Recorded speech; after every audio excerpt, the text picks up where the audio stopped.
Welcome to another IIBA event. It's fun to have everybody back in person. Personally, I was too bored with all the online events, so I actually haven't attended much. So today we have with us Nick Foard. He's a veteran project management, Agile coaching and business analysis expert with over 25 years industry experience in 14 New Zealand companies. He'll be presenting increasing analytical thinking in Agile teams. In current environment, all of us are working in Agile environment, and I think that's where the boundaries between business analysis and Agile coaching, they merge a lot. So over to Nick. Thank you very much. Thank you for having me, everybody. It's really nice to be out and speaking in front of people again. I haven't done it in quite a while. And I'm really pleased to be doing this talk because it's something that I'm passionate about. I've been a BA for a very long time. I still consider myself a BA even though I work as an Agile coach. I certainly use my analytical skills in what I do every single day. But this presentation is going to be about some of the trends that I've been seeing just over the last few years out and about in Auckland as well as at Sky City. And it's something that hopefully will resonate with yourselves. So let's kick it off. But the first thing I want to do is just set up a little bit of a working agreement with everybody in the room, because I don't want to just be talking at you for an hour. We're all friends, right? So I'd like us to be okay to ask questions. I don't want you to wait to the end. If you've got a question, just put your hand up or even just shout it out, because I don't mind heckling. If you disagree with me, I can't be the only expert in the room. I'm sure all of you are too. You've probably all got stories to tell and experiences to share. So very happy to hear your point of view or your shared or related story as we go through. We're going to have some interaction. I would like to, as we do build out slides, I'd like to hear your input first before I show you what I've experienced. I think that will make this session a little bit more interesting. And as I said, share examples with me. I think I've worked at some of the places that you come from or that we've experienced together, because there's a few people in the room that I have worked with. But it'd be great to hear from you if there's something that comes up on the slide that really resonates. So, you are an agent of change, but couldn't it be better if we did some more analytical thinking? Wouldn't it be better? What I do want to start off with, though, is telling you about what I'm not going to say. This is going to pick me up wherever I am, right? It's so weird, I can only hear through one of my ears. All good. So look, I'm going to talk about how you, as analysts, interact with and enact change in others. So I wanted to be really specific, but I'm not going to teach you how to be analysts. I'm not going to teach you how to do analytical practices. This talk is about how do you, as the BAs and analysts in your teams, help your teammates who aren't analysts to actually do some analytical thinking with you, along with you as a partnership, because that's what I see is missing. And I'll share my approach that I use with Agile teams, both at Sky City and in other organisations, that has worked for me, and if you follow what I suggest, I guarantee you it will work for you too. God, that sounds so salesy, doesn't it? All right, let's kick into it. Is my voice being heard at the back? All good? Fantastic. Let's do a warm-up exercise. Any pilots in the room? Good, this exercise will work then. Which buttons in the cockpit can I press without crashing the plane? How about that first one? Do you think that I can press that button there? Is that safe? Can I do it? Hands up, who thinks it's safe? Okay? What about this one here? You think this one's safe? Okay. How many of you know how this works? None of you, right? None of you.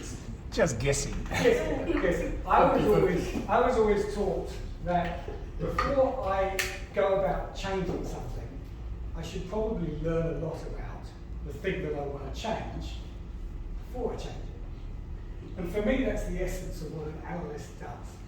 is before we actually change it, because we are going to change it, we need to really figure out at least the correct level of information about what I'm stepping into to understand what it is I'm going to change. I can't remember the exact wording, but a friend of mine, John Barris, who used to work at Equinox, had this wonderful line in one of his presentations, which simply said something along those lines. We must understand what we're going to change before we change it. Because otherwise, what's the impact going to be? None of you asked me if this plane was in the air. It could have been on the runway. You could have pressed any button. Nothing would have happened. But nobody asked that question. You know, I always think about who, when, what, where. Where is this plane? Is it on the ground? Is it in the air? Where is it? Is it just virtual? And whenever I think about analysis, I always remember my brother-in-law, because he used to like jumping into quarries. That was his thing. He was in Scotland, and they have lots of quarries, and he used to love jumping into quarries. And I never wanted to jump into quarries because of these things. Because quarries are typically filled in with rubble and leftover working equipment. And unless you can see what's in there, you don't know whether it's safe. So don't jump in straight in. And the reason why I'm labouring this point is because that's a lot of what I see when I work with Agile teams. Is a user story, potentially poorly formed, is handed to the team and they just start. They just jump in. I missed my clicker. Need a clicker? Okay, so let's get some definitions out of the way. What is analytical thinking?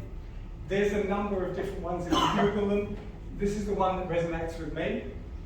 It starts off with, and hopefully you already guessed this one, identify and define, and here's the key word, problems.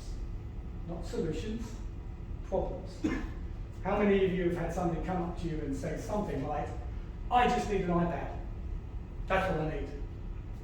I just need a telephone. I just need a report.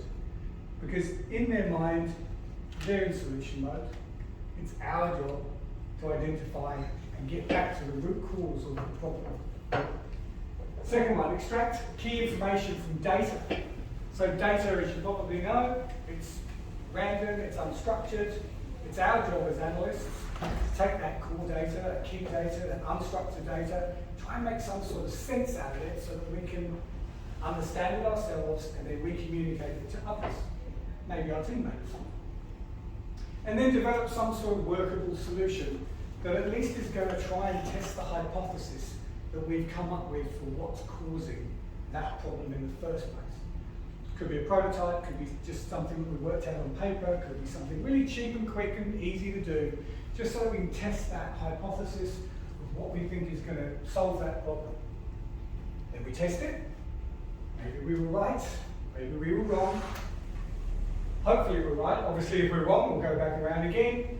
And then number 5, we work with our team to develop the actual solution that has proven to be the one that's going to solve the problem that we stated in the first place. In a nutshell, that's it. I'm not seeing much of this going on. There's pockets of it, but I'm not seeing a lot of this. What I am seeing, we're going to cover. But before we do, I want to introduce you to this. This is something that was created by Mike Cohen. It was in his book, User Stories Applied, I think is his book. He didn't invent all of it, he's stolen it from the ADCAR change management. But I like it because it's simplified and sort of stripped out some of the stuff that I don't need. So ADAPT stands for awareness, desire, ability, promotion and transfer. I've been using this approach for years to enact change in Agile. It starts with the awareness, because nobody's going to want to change if they don't have an awareness that something's wrong. Maybe you can think of some of the people that you work with who don't actually know that there's an analysis missing in the team. They don't realise that doing Agile still means you need to have some sort of analysis activity happening within a Scrum or Kanban team. It doesn't go away, it's still there, but they might have the awareness that it's there. So we have to think about how do we build that awareness? How do we as analysts build that awareness? so that we can get some desire to change. We'll talk about how we can do that. Because if you haven't got that, you won't get that. And if you do get to desire, well then comes the fun bit. How do we help people change? What tools and techniques and practices do we need to show them, help them, provide to them, to give them the ability to do the things that we do? Not instead of us, but with us. We don't have to do all of the analysis of the team. Whenever I work in a team as an Agile practitioner, I don't typically call myself a BA. Most people know that I do an analytical. Most people know my I shape of my T is analysis. That is my core. But I never want to be the only person doing it in the team. I want to be an Agile team member. And when it's something gnarly and it really needs good, hard analysis, they'll hand it to me. But if it's something that is not so hard, maybe I can help somebody else to do it if they have capacity. It's all about making sure that we share with our teammates, share the skills, get some cross-functional skills going on within our team. Doesn't mean to say you give up doing analysis, you'll still be analyst in the team. Once we've built that, we move on to promotion. Promotion is where you start to tell the good stories. You start to get some wins within your team, and then you just start to promote it. You might do a lunch and learn. You might do a town hall. You might do some sort of meeting where you share a story about something you tried and it worked for you, and it might work for another team as well. What typically will happen here is you'll get transfer. You'll get people thinking, actually, you know what, that might work for us. How do we get on that bandwagon too? How do we also try that? And that's where you then help other teams to get to where you've now got to. So it's a pretty sequential process. It's not a hard one to follow. But it's something that I use all the time, every day, have done for years now. Any questions there? Come across it before? Used AdCar? Yeah, for change management. Yeah. I like this one purely, like I say, because it's a bit more cut down, Yeah. and it's just a little bit easier to apply. You don't have to be an expert change manager to follow it. Just a quick comment. Yes. I think those two frameworks can combine here. For example, the design here, we can do the 5 whys, root cause analysis. Yeah, absolutely. Yeah. So we'll go, as we step through today, I'm going to put up each of these on the screen so that you can see which stage we are in as we go through this presentation. So let's start with awareness.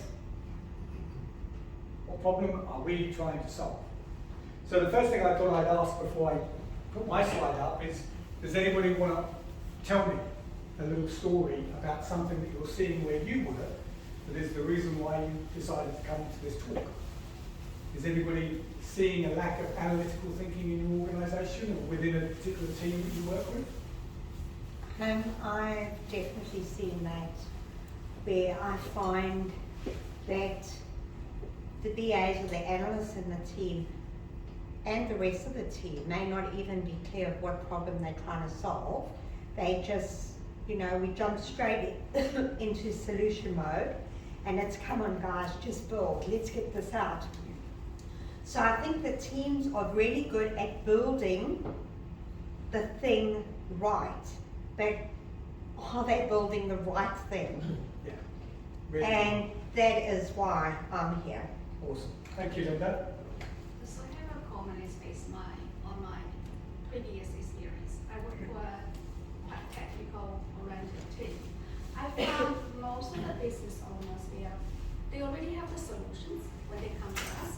So our job is to find out how to help them to do the implementation. Yes, we have some analytical thinking there, but it's short term. Yes. It's about how, not the long term. Say, what's the impact? What about in the future? What's our technical strategy? Will that Absolutely. align with the long term strategy? No, we didn't do that. And maybe even worse, they come to you with the solution that they already bought. That's worse. And they didn't want us to ask too many whys. They didn't ask any. They just got the credit card out and purchased the subscription, and now they want IT to integrate it. Yes, happens unfortunately too frequently where I work. So I used to be in a project where a product owner wanted me to add a type code to an existing drop-down Right. that's customer facing, but I guess the problem was is that what they wanted customer to confirm was that it wasn't viable. So the customer couldn't actually figure out what they wanted, and they can't select. So thus they can't select that particular type code anyway. So I had to go back to product owner and asked him what he was thinking at the time. Nice. So typically the risk. Hi, sorry, is this the IIBA Yes. meeting? Yes, come on in. Interrupt someone else's meeting. So I have come across scenarios where some people, they have a solution and then they go around looking or creating a problem that they want that solution to work for. Yes, yeah, that was a good one too. Yeah, there's some bad scientists that do that too. They have the solution and then they just try and validate their idea. Yes, but thank you very much for that. It's all valid and thank you for sharing. Similar then, let's start with that one, which I think kind of comes back to your point over there and your point as well, where sometimes people are just taking an order. Now, it's probably the worst room to say this out loud in, but I have worked with some BAs that I do call order takers. I don't call them BAs, they're not. If you're just going to have somebody come to you and you wanted an iPad, yes, with a drop down, okay, yeah, I've written that down and that's what we'll build. That is not being a business analyst at all. That's just being an order taker. The order taking a solution for me is one of the most dangerous things that a business analyst or an agile team in general can do, is just accept a bunch of user stories that they've been given from the product manager or the product owner and just not question them at all.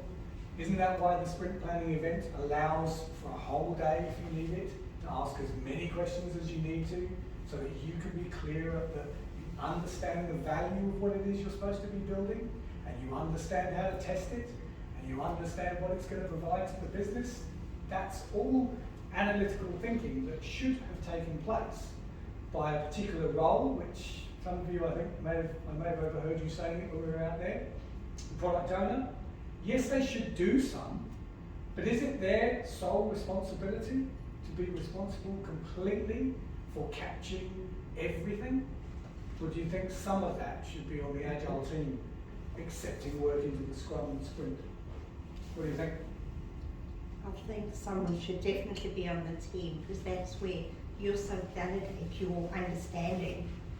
And I mean, I probably varies from organisation to organisation, but sometimes product owners just have so much to do. Or they're not experts. Or, they yeah, have their blinkers yeah. on and they're just seeing. They've already fallen in love with the solution that they've envisaged in their Yes, head, yeah. unfortunately, and now it's our job to tell them their baby is ugly. We have to. But sometimes, through no fault of their own, they may just be a product owner that has been brought into the role because they're new to product ownership or from a different area, and they have no technical understanding of what the team does. So they really shouldn't be totally responsible or held totally responsible for making sure that this user story is viable and even the right thing to build. So that's why the sprint planning event allows the team to challenge. So here I've got some real world examples. Order taking solution. The outcome here is we might end up not solving the root cause of the problem, which I think somebody said over here. Misused or missed opportunity to reuse existing capability. These are all real, by the way. I won't name the companies, but ended up not solving the root cause. I mean, that one happens all the time, where we deliver something and it doesn't give us the desired result. We didn't test it. We didn't test our hypothesis. We didn't get some feedback and find out if it was the right thing. Second one, I've done that a few times. Well, I haven't, but I've seen it a few times, where we've ended up with two applications do the same thing, and we're paying 2 subscription costs for the same thing, but nobody bothered to check because we didn't stop before we headed straight in. And then also you purchased a sledgehammer to crack a nut. Shiny thing on the web, looks like it's going to do what I need it to do. Hit the buy button. It's got bells and whistles, but it does this one thing that I really need. And I'm now wasting lots and lots of OPEX paying for a subscription fee when really you probably could have built something for half the price. What do you think happens with this? Start coding right away. Hand you a user story. I want to see outcome within the next 3 hours. What are you going to do? You're just going to get straight into it, right? Unfortunately, any ex-coders in here? Any developers?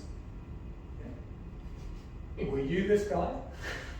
I mean, I know coders love to just start coding. They love coding, right? That's what they love to do.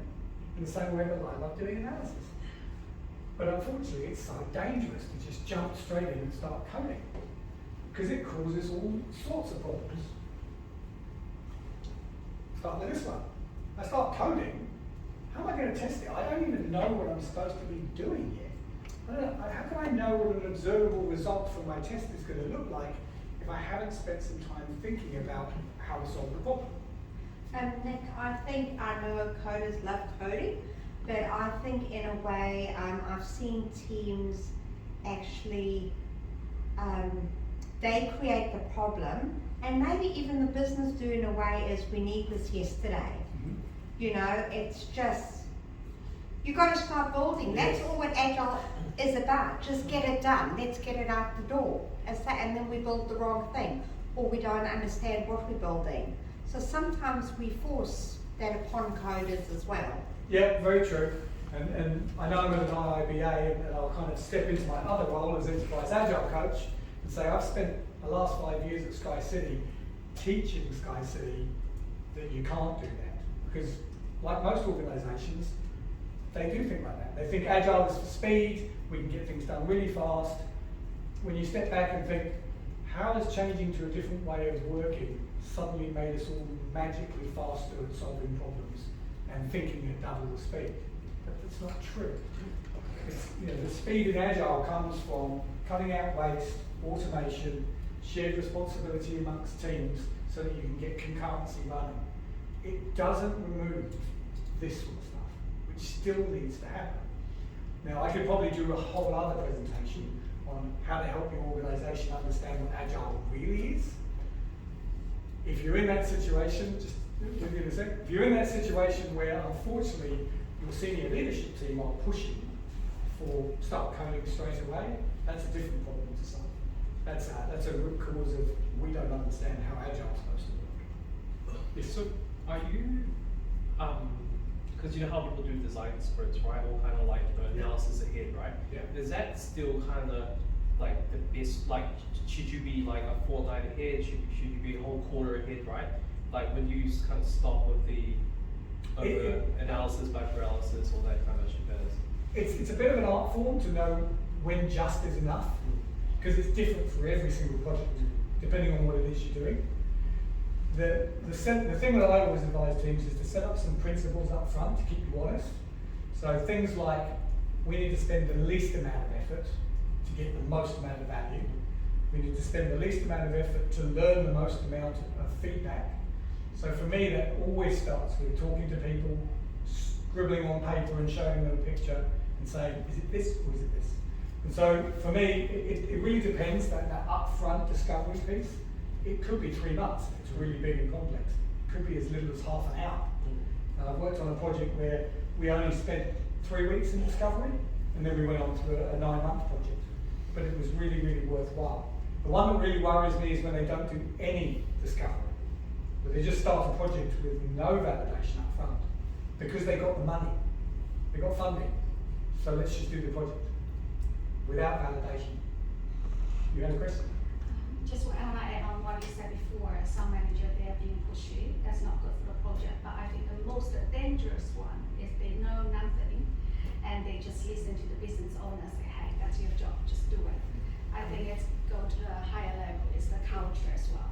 The manager really need to encourage Agile, you really need to encourage we need to share the knowledge, not just, because some manager, they just think, please the stakeholders, please the business owners, just do whatever the business owners tell you to do, they just pass the job.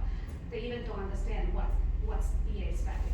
So I think that's the most dangerous one. It is, and I'll come to you in a sec.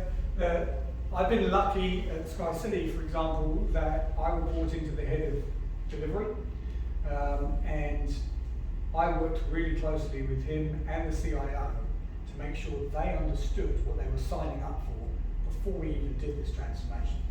And I made sure that they gave me and my team the authority over the operating model and the process, so that we could make sure it was embedded correctly, and that people who shouldn't be pushing and making false deadlines, they don't have any authority within our operating model, because we engineered it out.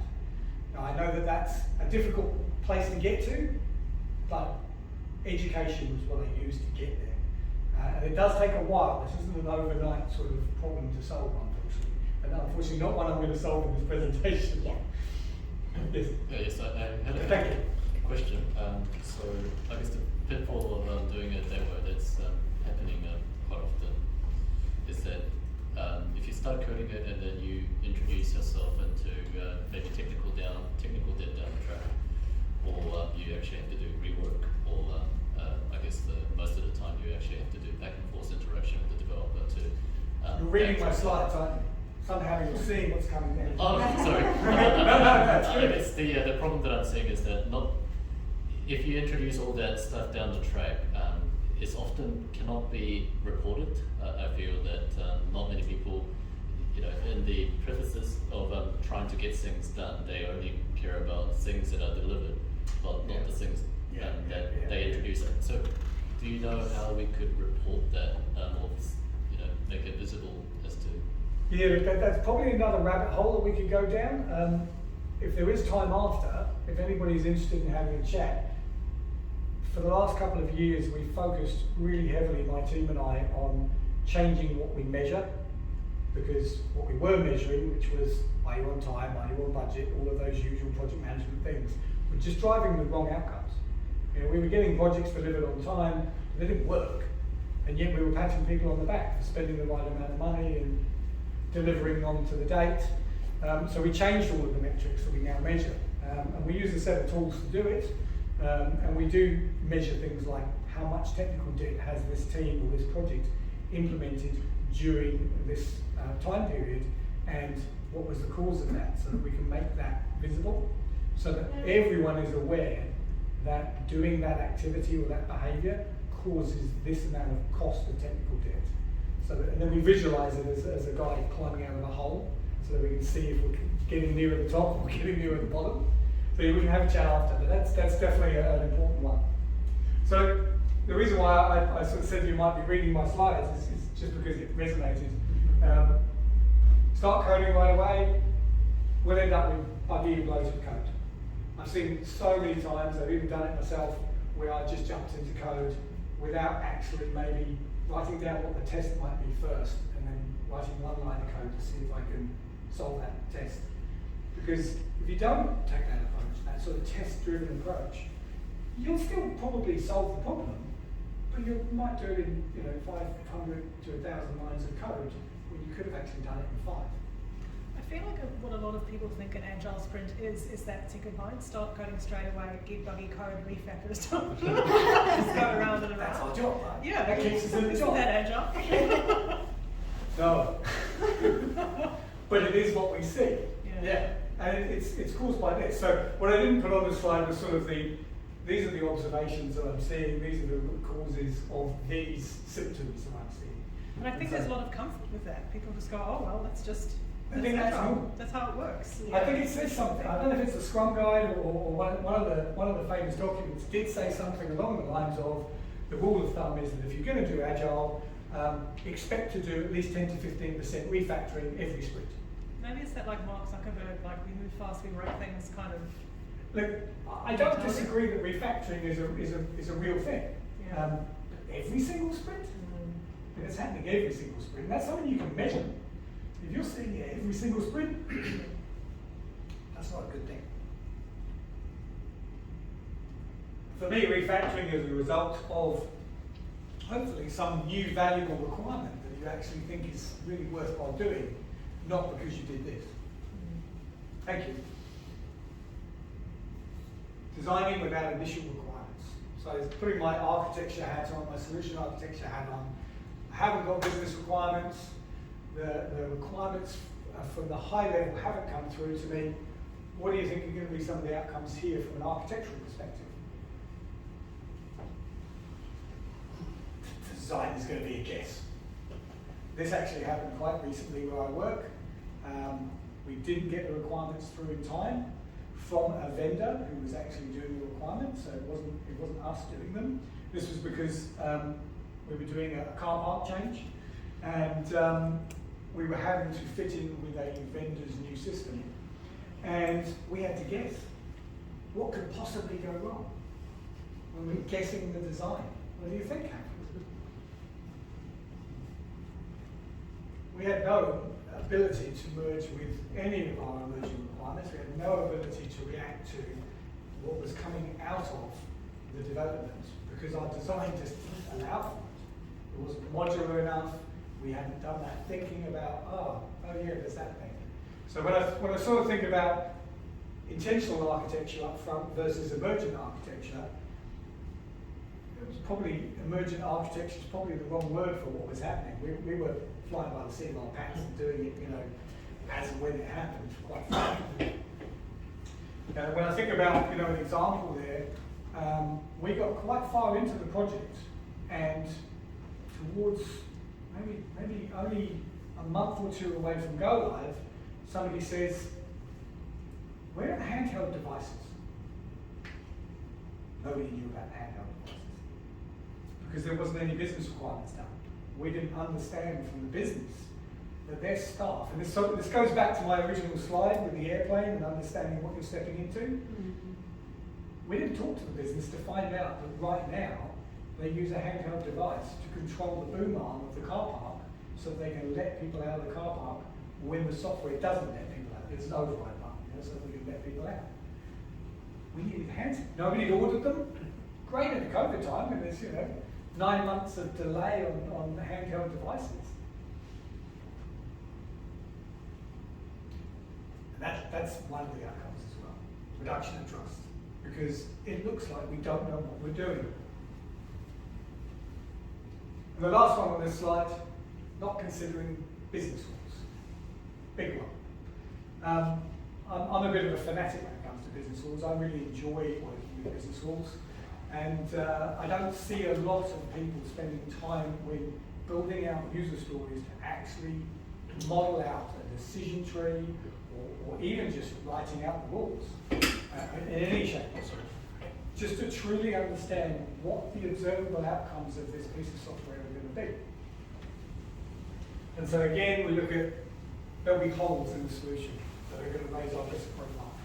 Imagine if you're coding a solution for a software firm that does loans, and you haven't bothered to find out some of the business rules of this organisation. So there you go. So holes in the solution, loss or damage through unexpected use because you didn't bother to work out what was the as-is, and potentially cause your business to be fined because of a breach in compliance that you didn't even bother to find out. Those are all real things that I've seen. They all worry me. And they're one of the reasons why I'm here doing this talk. Hopefully, in fact, that's the outcome. That's the outcome for any customer of yours. If you do all of this, you get that. Simple as that. So the next question is, assuming that I've got your attention and we've built some awareness, and that we've all signed up that we realise this is a problem, I'm hoping that's because you're here. How do we build some desire to change? So, let's assume we've got this awareness. What are your ideas? How can you've got somebody in the position where they agree with you. They think this is a problem. Some of you have said it to me already while we were out having some drinks. How do we build this desire to change? What could you do? I asked you to do it. What might be one of your suggestions? You've already got somebody on site, they already agree with you that it's a problem. How do you then build that desire to actually want to change? Once you quantify it through your retrospectives, like how much code are we refactoring, or We could talk about it, we could share, we could show. Let's look at some ideas. Primary sponsor endorsement is always a good one. Luckily, I have that with MySpace. Like I said, I've got primary sponsor endorsement, so I can go out there and start to drive that change quite strongly. But a good old team experiment is good. If you've got a good relationship with your team, and remember that's what this presentation is about, it's about you as change agents convincing your teammates to actually do some more analytical thinking. So you're going to try and suggest to your team that we do an experiment. Maybe in a retrospective you can say, hey team, I'd really like to try this experiment next sprint. You've agreed that actually we've got some problems. I want to try this. We'll talk about what that looks like in a moment. There's an experiment. Maybe we can paint a picture of what the games would look like. What would the world look like? How would it be different if we'd stopped jumping into coding straight away? What if it looked like this instead? Wouldn't that be better? Good old team incentive award. Can be as cheap as baking the team a cake. Done that before. Showing the art of the possible. I really like this one. Everybody do Agile safaris? You ever done those? Where you go and see somebody else? Go and see another organisation that maybe is doing something slightly better than you? Yeah, there you go. So this is really useful to do, is to talk to somebody like myself or other Agile coaches and find out if they've got a pocket or a whole bunch of teams that are doing this really well, and then take your team to go see, so they can see what it can actually be like, because sometimes they can't imagine it themselves without being shown. Getting your coach involved, that's always useful. Any others? I think we also need to look at the individual level. What's the motivation? What's the benefit for them to change? Also, from organizational level, probably we can educate them, say, hey, for this industry, particularly for our company, what's the negative impact before we didn't change to lack of analytical thinking, how much money we lost, or the intangible. Yeah. For specific industries, you might even be able to monetize it and show a financial cost of not doing this, which is always a really good one if you can do that. Going back to the gentleman at the back when he was talking about technical debt, the fact that I've now been able to turn technical debt into a monetized figure makes my leadership team listen a lot more. I think what I've found as well is that you really have to make it an enterprise-wide thing. Like whenever I'm working on a specific thing, I may say, "Oh, this is a problem," and everyone will agree it's a problem, but they all have their own priorities. Yes. So if you can be in the right room with the right decision makers and go, "Oh, this is a problem for you, you, and you for the following reasons. This is why we will all benefit from addressing this thing, and all of your problems are connected to this because all the problems in an organisation are always connected to each other." Then that really changes things. It does. It does. Look, I know this is going to sound like I'm blowing my own trumpet again, but because of the way I set up Agile at Sky City, with the autonomy to look after the operating model, that's exactly what we do. When I was at Westpac, there was a lot of coaches at Westpac, and they were all doing slightly different things. It wasn't all moving forward in the same direction. I'm a big fan of system thinking, so I think of the engine room of ICT in Sky City as one big system.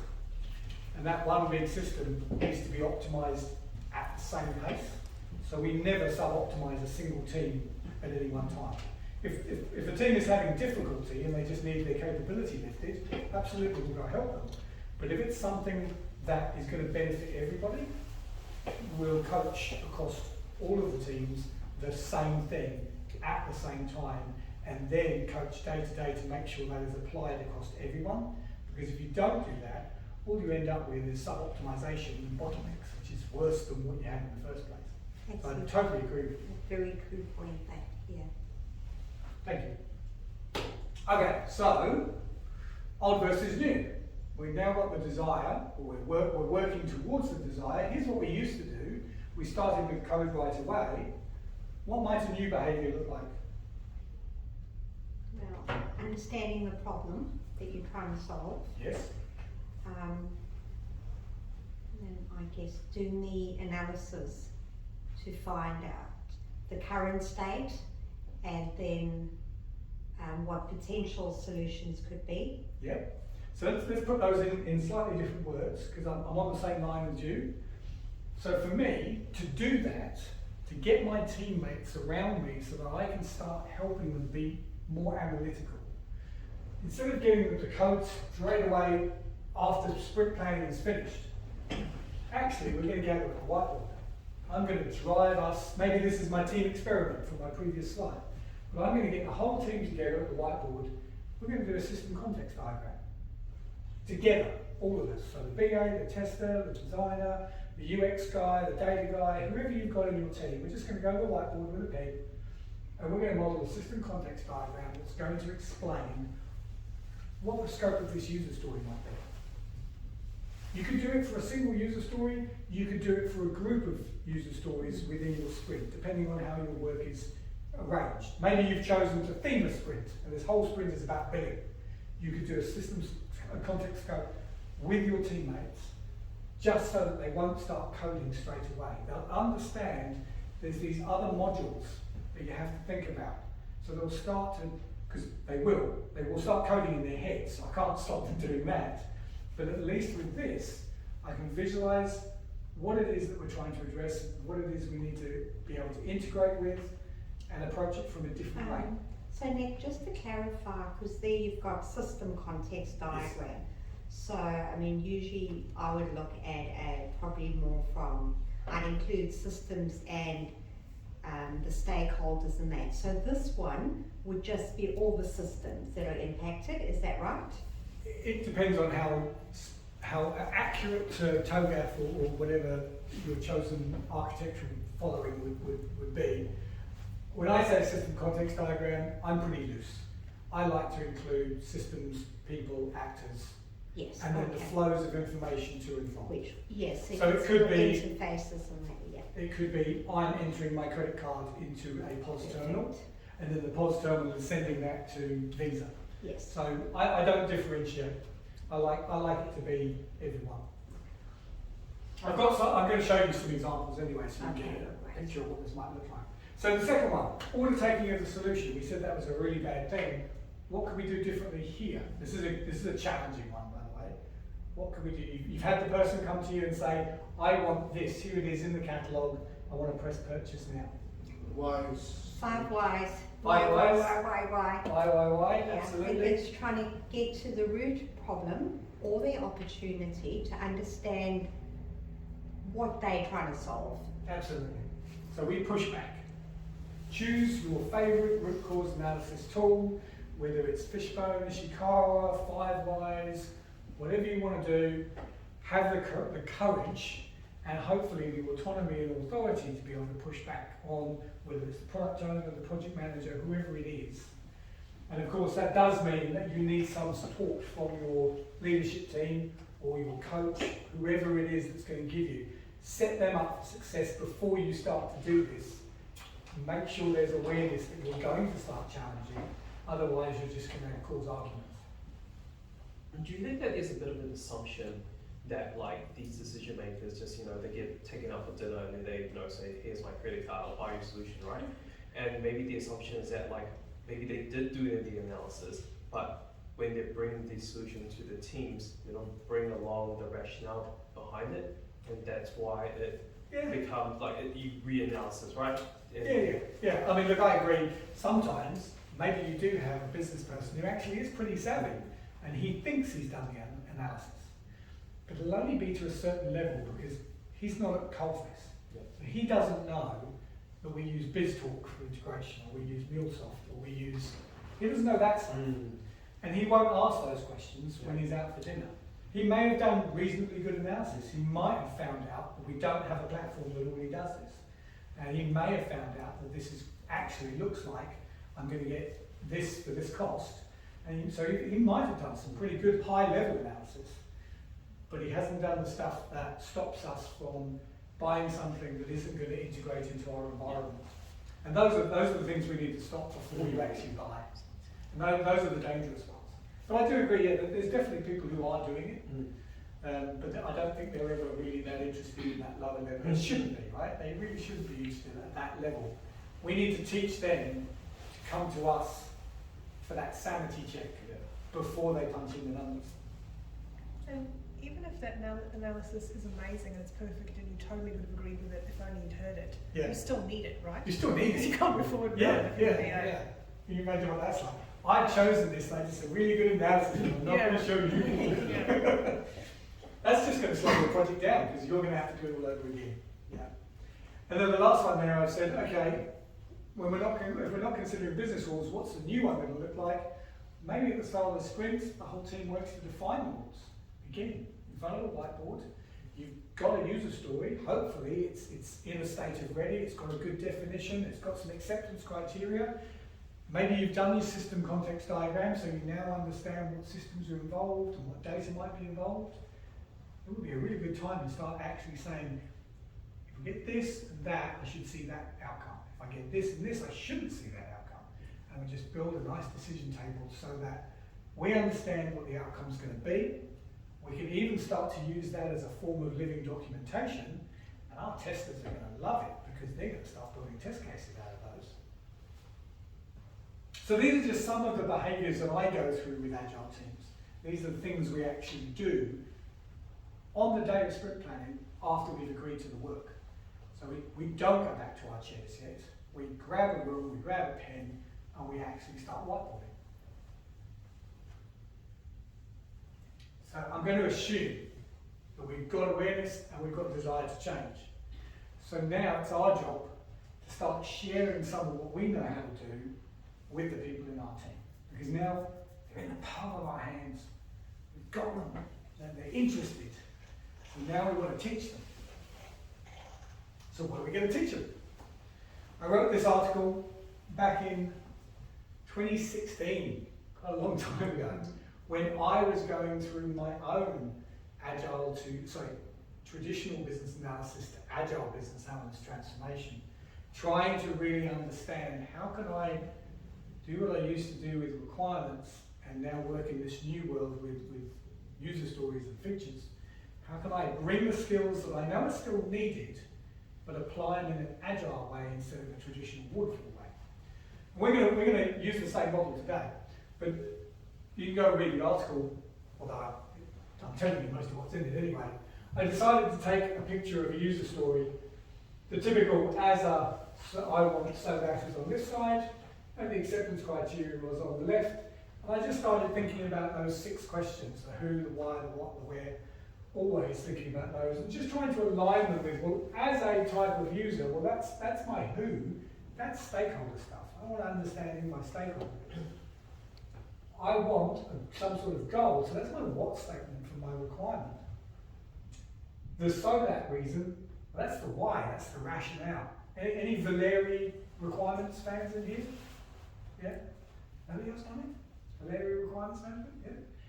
Always taught you to have a requirements rationale so that when you go to prioritise, you can understand where it should sit. That's the why. That's in a user story. And then on the flip side, when you turn the card over to write your ACs, that's all about the non-functional requirements. Well, when's it going to happen? And where is it going to happen? And how is it going to work? And how fast is it going to be? And what's it going to look like? All of those behavioural qualities of what we're going to build. So taking that idea forward, we need to get to work with our teams and introduce them to some of this using a very, very special tool. What do you think it is? Whiteboard. You got it. Absolutely. I kid you not, this is my most powerful weapon as a BA and as an agile practitioner. I can't do anything without one of these things, whether it's a Miro board or a good old-fashioned whiteboard. You've got to have one, you've got to be comfortable standing up in front, grabbing the pen and being the first person at the whiteboard with your team trailing behind, you still want to go and get coffee. You've got to be the person saying, no, come on, we're going to go to the whiteboard, we're going to start doing some breakdown. I feel so much more comfortable holding a pen in my hand. I'm going to keep holding this now. So let's break it down and let's look at a whole, this is going to be a complicated slide and I'm not going to take us through all of it because I'm assuming as analysts you should know most of these. If any come up that you don't know, just hit me up after the session or on LinkedIn and I'll share some information with you. So there's my user story model, or it's a feature. Features can be structured the same way. So if we go back up a level to feature, I can still have a who, a what, and a why for a feature. It's just a much higher level. Here's how I mapped it. I'm saying, okay, if I want to know who, that's all about knowing your stakeholders.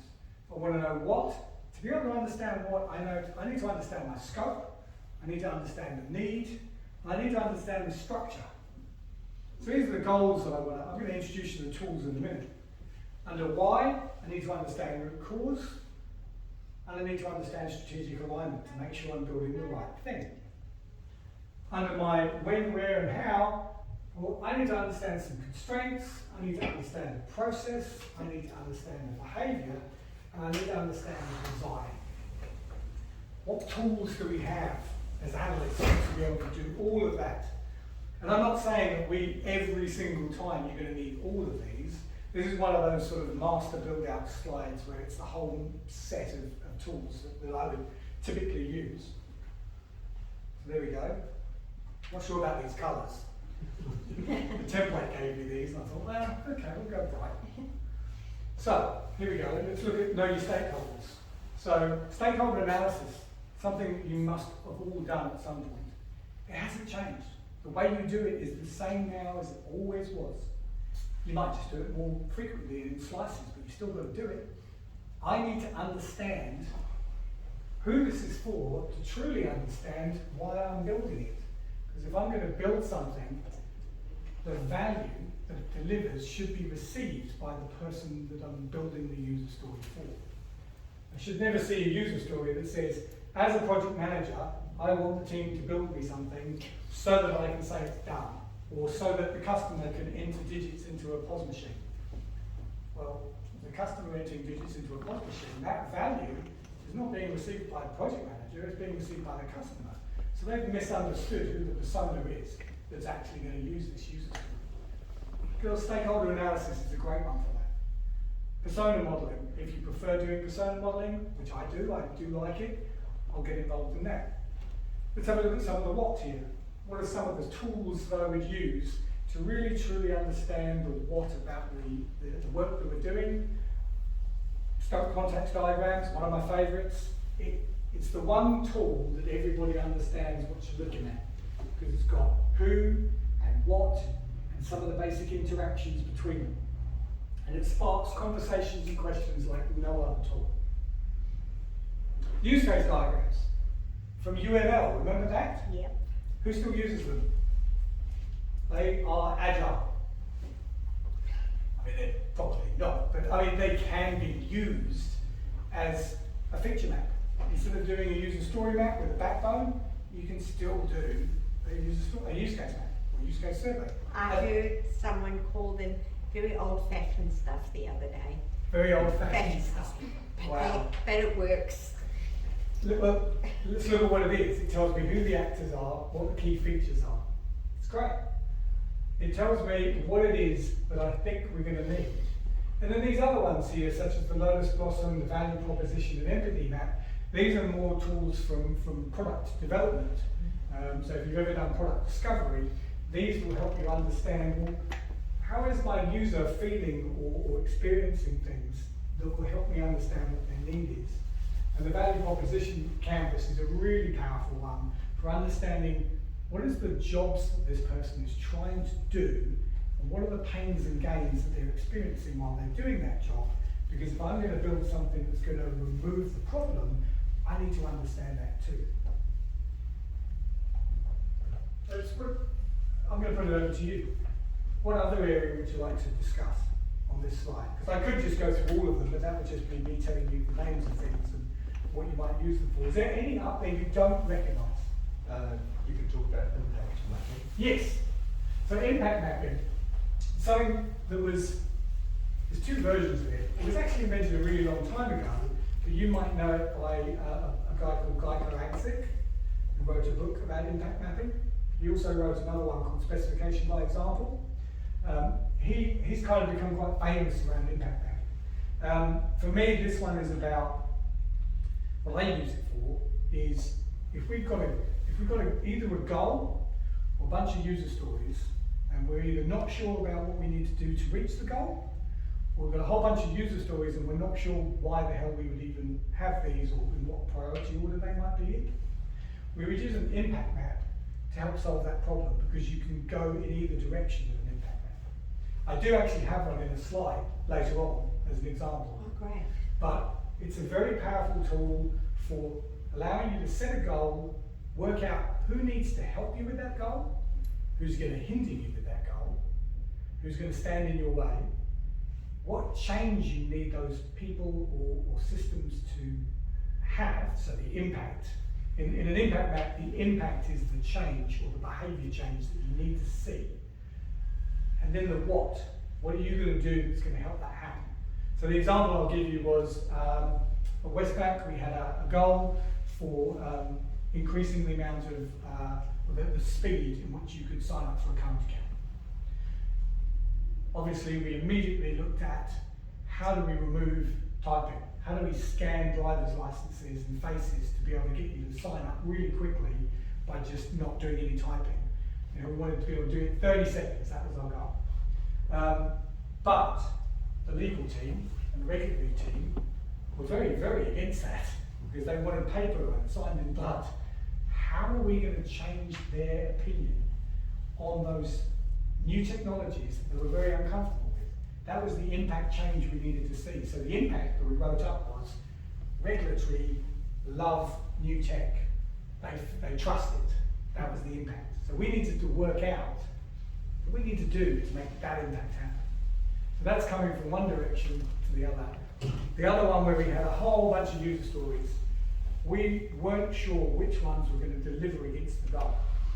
So we had the goal, and we traced it back, and we said, okay, here's a user story. What is the impact change that's going to occur if we deliver this user story? Who is it going to benefit, and does that actually feed into the goal? Because if we couldn't trace it to the goal, we weren't going to build it. Simple as that. So it was really good for strategic alignment. So whether you're using a purpose alignment model, which is in Babok, it's an older model, or you're using impact mapping, both of those can achieve that for you. What does the NFR stand for? NFR, non-functional requirements. So think of those as all of those behavioural things about the software or the solution.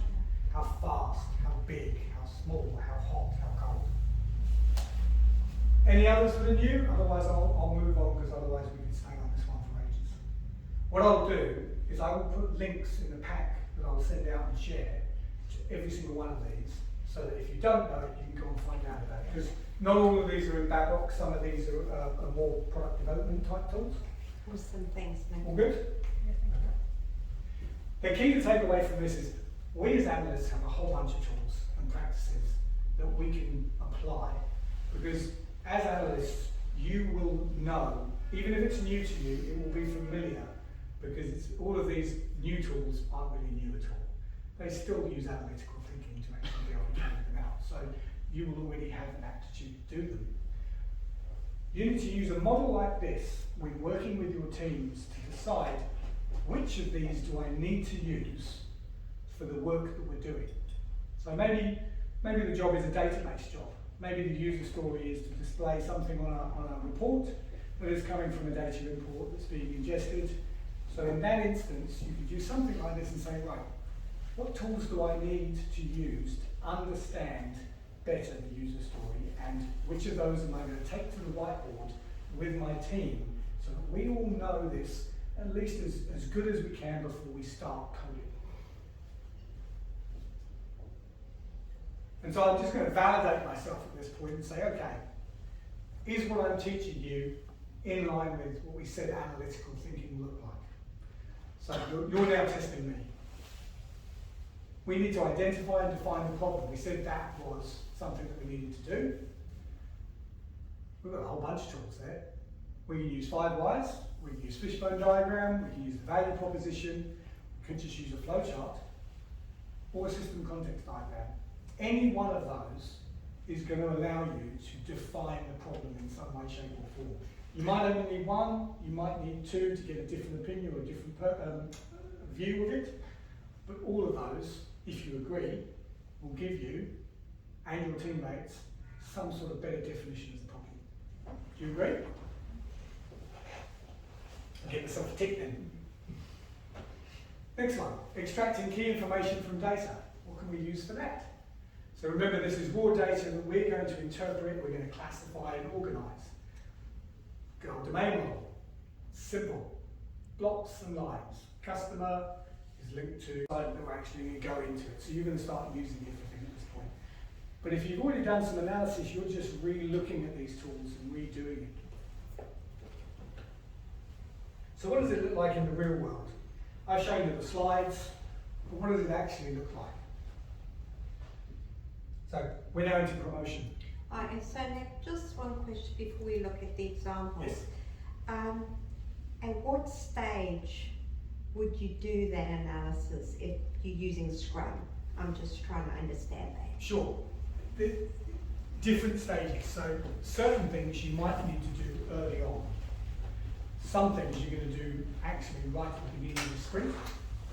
If you've got the luxury of having some product discovery time early, pre-sprinting, before sprint one on this new project or product development, then during that product discovery, you'll be doing some of this. You might not have that luxury.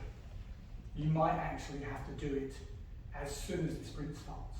Or certainly, if you're the BA and you are given the option to work with a product manager or product owner during refinement, that's also a really good time to do this. You might not get all of it done because you might need people in the team to help you, so you might only be able to sketch out something basic. But as an absolute last resort, either at the sprint planning event, while you're trying to decide the sizing for the user story, you can sketch something really quickly on the whiteboard before you agree to the work. But absolutely right at the very start. Because you want to know, same as, it's a feedback loop. I want to know as early as possible, should I actually even build this user story? I signed up for it, I might discover actually there's no point in building it. I want to know that quick. So it depends on what sort of luxurious position you're in. Are you at the point where you can do it super early? Or are you going to need to do it just in time? Just wanted to comment. What we do, we always do is plan everything up front. You do it in your organisation? Yes, for my team. We always identify the problem and you write all the user stories. Even we finish all the For the whole project? yeah, for the product. Nice. And we even finish the whole acceptance criteria. Then we can plan for the sprint. We can organize manage the backlogs. So are we still pure Scrum or because it sounds like a quite I mean, there's- waterfall. Yeah, I was going to say, it sounds like waterfall, doing it, everything But up front. we change during the journey. We change the backlogs. We change if we have any problem. I'm a big fan of building out the user stories for a whole product using a user story map approach. That doesn't mean to say I'm going to build them all. And I certainly wouldn't be doing acceptance criteria for a user story that I'm going to build in 9 months' time.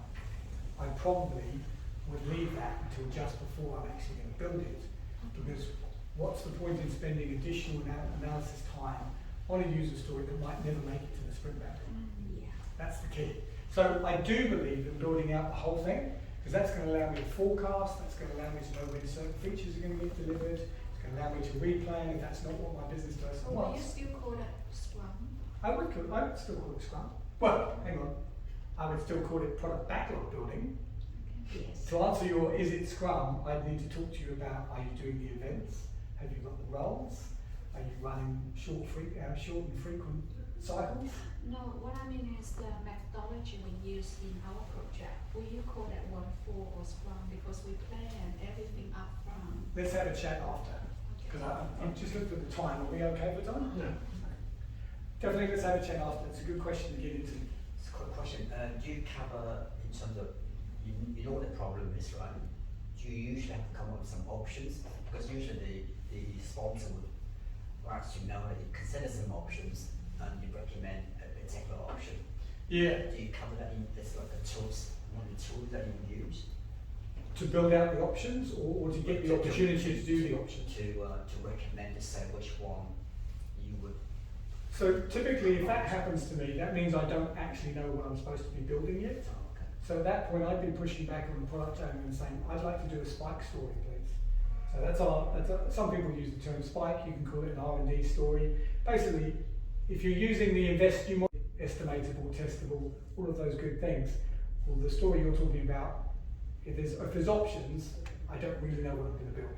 So I would be asking for a spike story that maybe I'm going to spend 5 story points on, and I'm going to look at what those options are as a piece of work during my sprint. As to what tools I might use, that obviously really depends on what it is I'm being asked for. But in that scenario, I'd push back and say, I think we should do a spike on this one. We'd come out of the sprint potentially knowing which thing we're actually going to build next sprint. Much safer approach. Okay, that was everybody's questions, wasn't it? Thank you, I love questions, it's awesome. So, some real world photos then. Scope context diagram. This one I did steal from Lucidchart. I do have some real ones, but just in case you've never seen one. Here's a reasonably good one. Pharmaceutical fulfillment system, inventory, packing, incoming orders, external delivery. You can see it says internal, external. Getting a real good picture of all of the interfaces that might need to be built, how the data is going to flow, people I need to talk to, stakeholders I need to manage. That's all here. Even the high-level process is here too. If I trace it through and number the lines, I can get some idea of what the process looks like. So when do you do it? Why do you do it? The why is it provides the team with this big picture view of all of the moving parts and visually conveys the scope of a project. If you do this for a project, for me anyway, I look at it and say, if it's not on the scope context diagram, it's not in scope. I don't need to do a scope table that says in, out. That's my scope. It's not on there, I'm not doing it. When will we do it? Early in the project. We do it in discovery or very early days, before we... do you like this term sprint zero? Initiation? Yes. Either one of those. There's a sprint zero or initiation sprint before sprint 1. That's when you do this. But also, you can update it during and you should update it as things change, as you learn more. And I think the whole team should be involved. I don't think this is an individual thing. I think you do this with your teammates. He's a very, very quality looking one, right? This is day 1. We were trying to figure out how can we do food orders with QR codes on Federal Street? Because we wanted somebody to be able to scan a QR code and put in an order for Andy's Burgers and then get a buzz on their phone to go and pick it up. So we just started sketching out what we're going to need here. We're going to need some sort of casino order, maybe a street order, so I want to be able to do it on the street and the casino. Here's what Andy's looks like. I'm sure all of you recognise this was Andy's restaurant. In-room dining, maybe they want to do it. How are we going to use this fast-paced system? And this scan this QR code, how's that going to work? So we just started to sketch out what that might look like. This one is ingrained in my head forever. I really like this one. It was something I built with a particular team where I was the Scrum Master for this team. And this is kind of a bit of a mishmash. It's a bit of a domain model diagram for the user story, but it also has some other really useful stuff on here, such as we started to identify the user stories from this model. So we drew this up as to how it was technically going to work, and then reverse engineered the user stories we were going to need by drawing these bubbles around them and then scoring them. That is an 8-story pointer, that's a 3-story pointer, that was a 5-story pointer, 3. Didn't score that one by the looks of it. And then over here, we started to write out some of the constraints and the rules that were going to make this work. And we did this as part of sprint planning. What it was going to look like. So I've roughly taken that a system context diagram, but it is a bit of a merger of a system context diagram and a domain model. The flowchart. You can't go wrong with a flowchart. Why do we use them? They show you where things happen. You model it up, model it wrong at first if you have to, so that somebody can come and tell you how to actually fix it. Just so you can get something going. But this is brilliant. It tells you who and when and where something's occurring. And you do it with your team again, because typically coders don't do these. But every single developer I've ever worked with has always really come out of this understanding what's supposed to be happening and how it's supposed to happen and when error messages should occur. You know, typically they wouldn't model that as a flowchart, they just code it. But I can put something on a flowchart that says error message here. What is the wording going to look like? We'll do that later, but when should the error message? So this is all of that when stuff. And again, when should we do it? Start of the sprint, commencement of a user story. This was a flowchart for a single user story, but we also did them at a higher level too. And I said who, if you're working on the user story with your teammates, that's who should be involved. But as you can see, it's on the wall, and at some point in the sprint, we actually showed it to everyone because it was just useful to understand. I should point that out. If you have the luxury of sitting with your team, putting things on the wall and having them visible just allows learning to happen by osmosis. People will look at it and they'll ask questions, and even if they're not working on it, they will learn from it too. Prototyping. Anybody not done prototyping in here? Of course, they all know what it is. Awesome. I like prototyping with paper before I go anywhere near software. I can do it with software tools, but I definitely prefer it's much faster with this. I'll just take photos of things on whiteboards and then I'll make that animate, because that's much more quicker than me getting into a piece of software. But again, it allows the team to get aligned quickly, tangible example for people to touch and interact with, and you can watch their behaviour to see if it's the right thing that you're going to build.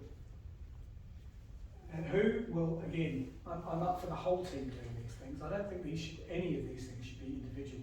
Remember, the goal of this talk is to help your teammates adopt more analytical thinking. The only way to do that is to involve them in what you're doing so that they pick up the skills that you have. There's your pen there. So the goal is there. So I think we said something like by the 30th of June 2019, we're going to achieve some amazing goal that's going to make us millions and squillions of dollars. Something like that. And you can see that's under our why.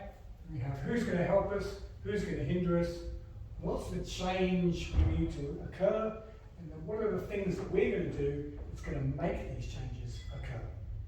Really powerful. If you've never done one, I really, really encourage you to get familiar with how to do impact mapping. Incredibly powerful, really good to work with stakeholders on, because it's mostly talking about business and change and showing why we do what we do to get to the goal. Again, whole team with the product owner and stakeholder is really useful here. I think doing one of these helps you stop jumping into solution mode, because there's no technical speak here. We're talking about a goal, an outcome. That's what an impact map's for. It's to talk about outcomes and what we need to do to make that outcome happen. We might talk about software on one of these stickers, but it's all to do with getting a business outcome.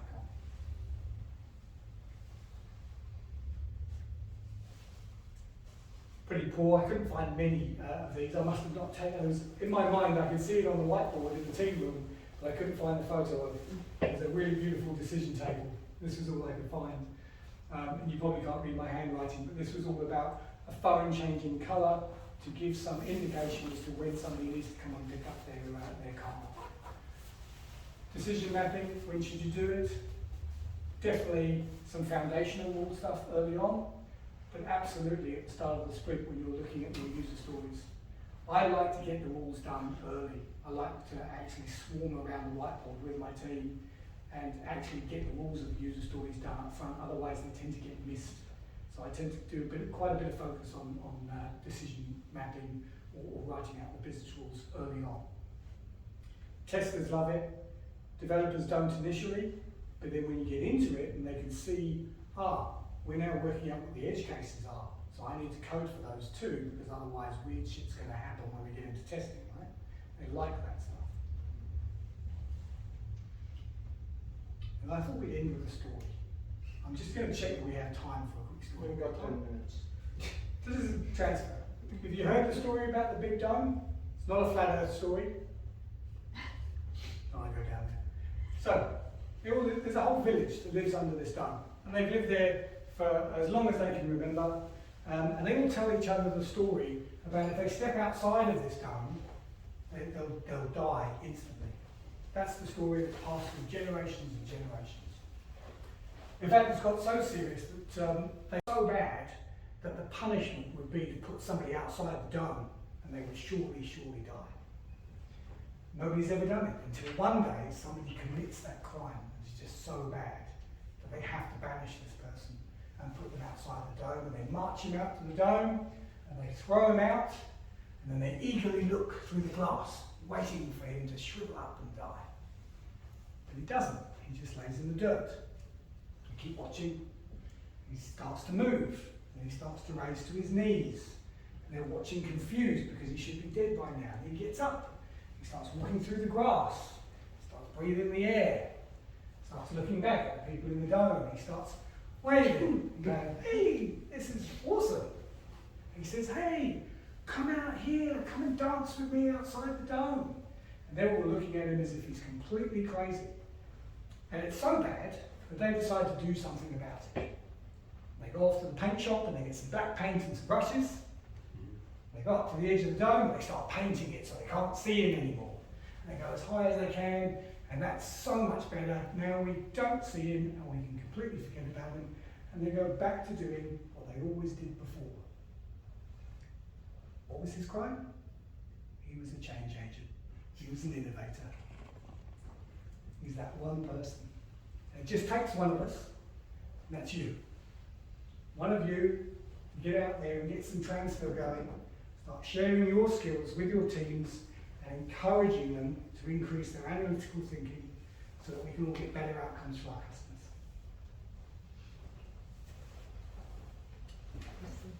That's the team I was working with that most of these photos have come from. Thank you. That's my talk.